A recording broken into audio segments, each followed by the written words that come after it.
Section 1. The Power of Meditation.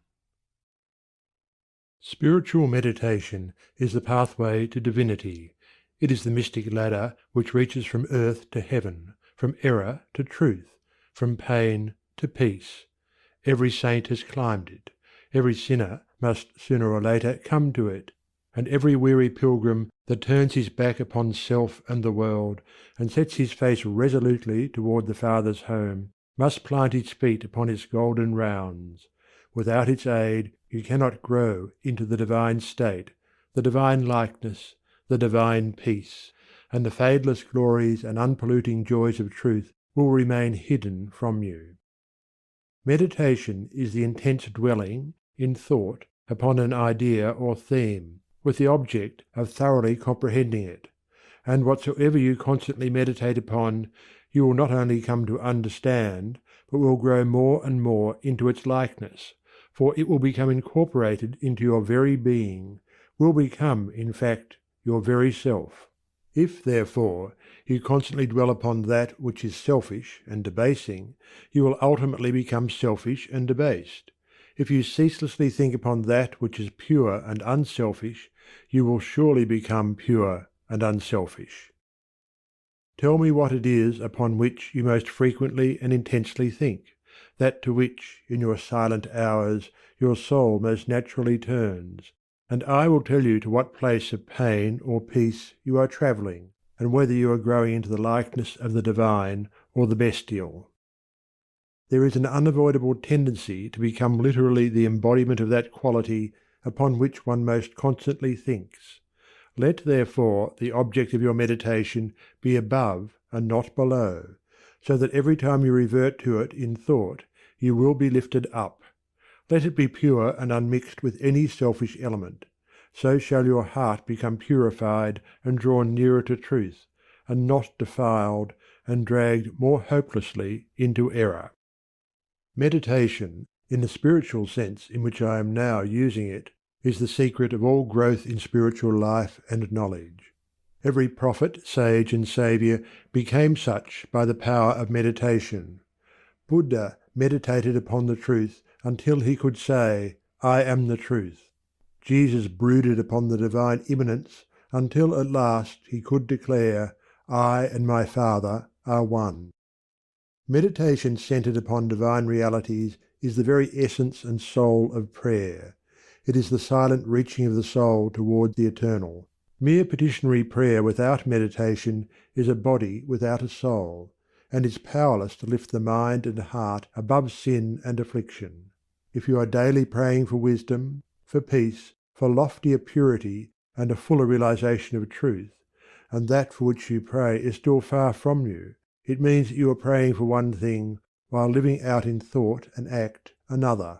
If you will cease from such waywardness, taking your mind off those things the selfish clinging to which debars you from the possession of the stainless realities for which you pray, if you will no longer ask God to grant you that which you do not deserve, or to bestow upon you that love and compassion which you refuse to bestow upon others, but will commence to think and act in the spirit of truth, you will, day by day, be growing into those realities, so that ultimately you will become one with them.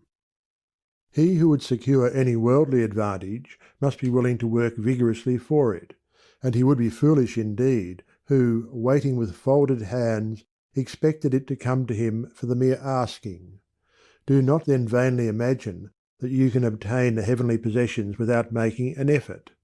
Only when you commence to work earnestly in the kingdom of truth will you be allowed to partake of the bread of life, and when you have, by patient and uncomplaining effort, earned the spiritual wages for which you ask, they will not be withheld from you. If you really seek truth, and not merely your own gratification, if you love it above all worldly pleasures and gains, more even than happiness itself, you will be willing to make the effort necessary for its achievement. If you would be freed from sin and sorrow, if you would taste of that spotless purity for which you sigh and pray, if you would realize wisdom and knowledge, and would enter into the possession of profound and abiding peace, come now and enter the path of meditation, and let the supreme object of your meditation be truth. At the outset, meditation must be distinguished from idle reverie. There is nothing dreamy and unpractical about it. It is a process of searching and uncompromising thought, which allows nothing to remain but the simple and naked truth. Thus meditating, you will no longer strive to build yourself up in your prejudices, but, forgetting self, you will remember only that you are seeking the truth. And so you will remove, one by one, the errors which you have built around yourself in the past, and will patiently wait for the revelation of truth, which will come when your errors have been sufficiently removed. In the silent humility of your heart, you will realize that there is an inmost centre in us all where truth abides in fullness, and around, wall upon wall, the gross flesh hems it in. This perfect, clear perception, which is truth, a baffling and perverting carnal mesh blinds it, and makes all error. And to know rather consists in opening out a way whence the imprisoned splendour may escape, than in effecting entry for a light supposed to be without. Select some portion of the day in which to meditate, and keep that period sacred to your purpose. The best time is the very early morning, when the spirit of repose is upon everything. All natural conditions will then be in your favour. The passions, after the long bodily fast of the night, will be subdued.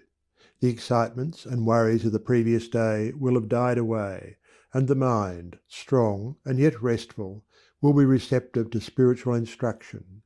Indeed, one of the first efforts you will be called upon to make will be to shake off lethargy and indulgence, and if you refuse, you will be unable to advance, for the demands of the spirit are imperative. To be spiritually awakened is also to be mentally and physically awakened. The sluggard and the self-indulgent can have no knowledge of truth. He who, possessed of health and strength, wastes the calm precious hours of the silent morning in drowsy indulgence is totally unfit to climb the heavenly heights. He whose awakening consciousness has become alive to its lofty possibilities, who is beginning to shake off the darkness of ignorance in which the world is enveloped, rises before the stars have ceased their vigil, and, grappling with the darkness within his soul, strives, by holy aspiration, to perceive the light of truth while the unawakened world dreams on. The heights by great men reached and kept were not attained by sudden flight, but they, while their companions slept, were toiling upward in the night. No saint, no holy man, no teacher of truth ever lived who did not rise early in the morning. Jesus habitually rose early, and climbed the solitary mountains to engage in holy communion. Buddha always rose an hour before sunrise and engaged in meditation, and all his disciples were enjoined to do the same.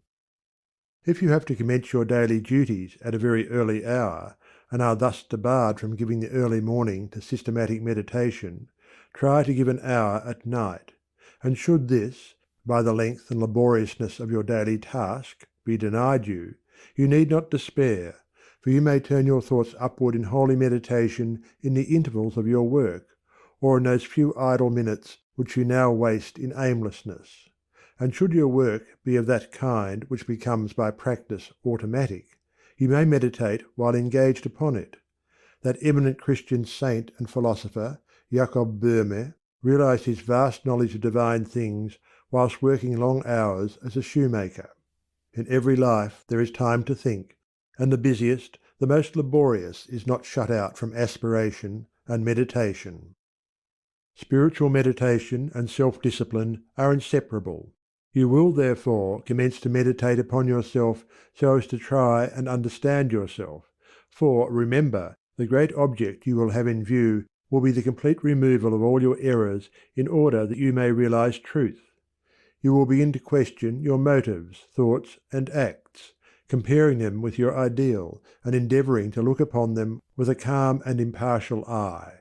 In this manner you will be continually gaining more of that mental and spiritual equilibrium without which men are but helpless straws upon the ocean of life.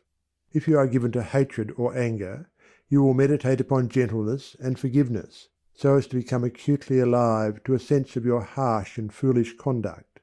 You will then begin to dwell in thoughts of love, of gentleness, of abounding forgiveness, and as you overcome the lower by the higher, there will gradually, silently steal into your heart a knowledge of the divine law of love, with an understanding of its bearing upon all the intricacies of life and conduct. And in applying this knowledge to your every thought, word, and act, you will grow more and more gentle, more and more loving, more and more divine. And thus, with every error, every selfish desire, every human weakness, by the power of meditation is it overcome, and as each sin, each error is thrust out, a fuller and clearer measure of the light of truth illumines the pilgrim's soul. Thus meditating, you will be ceaselessly fortifying yourself against your only real enemy, your selfish, perishable self, and will be establishing yourself more and more firmly in the divine and imperishable self that is inseparable from truth. The direct outcome of your meditations will be a calm spiritual strength, which will be your stay and resting place in the struggle of life. Great is the overcoming power of holy thought, and the strength and knowledge gained in the hour of silent meditation will enrich the soul with saving remembrance in the hour of strife, of sorrow, or of temptation. As, by the power of meditation, you grow in wisdom, you will relinquish, more and more, your selfish desires, which are fickle, impermanent, and productive of sorrow and pain, and will take your stand, with increasing steadfastness and trust, upon unchangeable principles, and will realize heavenly rest. The use of meditation is the acquirement of a knowledge of eternal principles, and the power which results from meditation is the ability to rest upon and trust those principles, and so become one with the eternal. The end of meditation is, therefore, direct knowledge of truth, God, and the realization of divine and profound peace. Let your meditations take their rise from the ethical ground which you now occupy. Remember that you are to grow into truth by steady perseverance.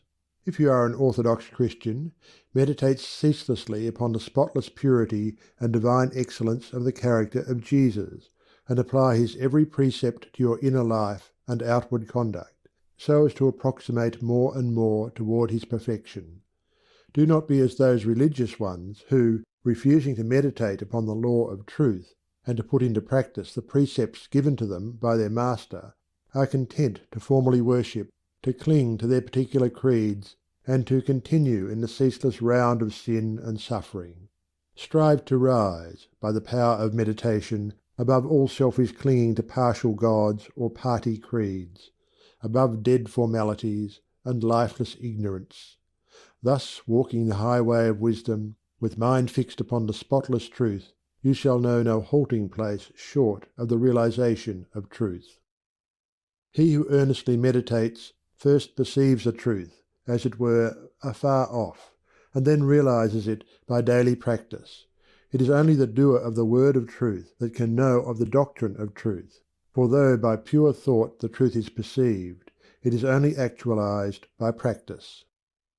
Said the divine Gautama, the Buddha, "He who gives himself up to vanity, and does not give himself up to meditation, forgetting the real aim of life, and grasping at pleasure, will in time envy him who has exerted himself in meditation." And he instructed his disciples in the following 5 great meditations. The first meditation is the meditation of love, in which you so adjust your heart that you long for the weal and welfare of all beings, including the happiness of your enemies. The second meditation is the meditation of pity, in which you think of all beings in distress, vividly representing in your imagination their sorrows and anxieties, so as to arouse a deep compassion for them in your soul. The third meditation is the meditation of joy, in which you think of the prosperity of others, and rejoice with their rejoicings. The fourth meditation is a meditation of impurity, in which you consider the evil consequences of corruption, the effects of sin and diseases, how trivial often the pleasure of the moment, and how fatal its consequences. The fifth meditation is the meditation on serenity, in which you rise above love and hate, tyranny and oppression, wealth and want, and regard your own fate with impartial calmness and perfect tranquillity. By engaging in these meditations, the disciples of the Buddha arrived at a knowledge of the truth. But whether you engage in these particular meditations or not, so long as your object is truth, so long as you hunger and thirst for that righteousness which is a holy heart and a blameless life. In your meditations, therefore, let your heart grow and expand with ever-broadening love, until, freed from all hatred and passion and condemnation, it embraces the whole universe with thoughtful tenderness. As the flower opens its petals to receive the morning light, so open your soul more and more to the glorious light of truth. Soar upward upon the wings of aspiration. Be fearless, and believe in the loftiest possibilities. Believe that a life of absolute meekness is possible. Believe that a life of stainless purity is possible. Believe that a life of perfect holiness is possible. Believe that the realization of the highest truth is possible. He who so believes climbs rapidly the heavenly hills, whilst the unbelievers continue to grope darkly and painfully in the fog-bound valleys. So believing, so aspiring, so meditating, divinely sweet and beautiful will be your spiritual experiences, and glorious the revelations that will enrapture your inward vision.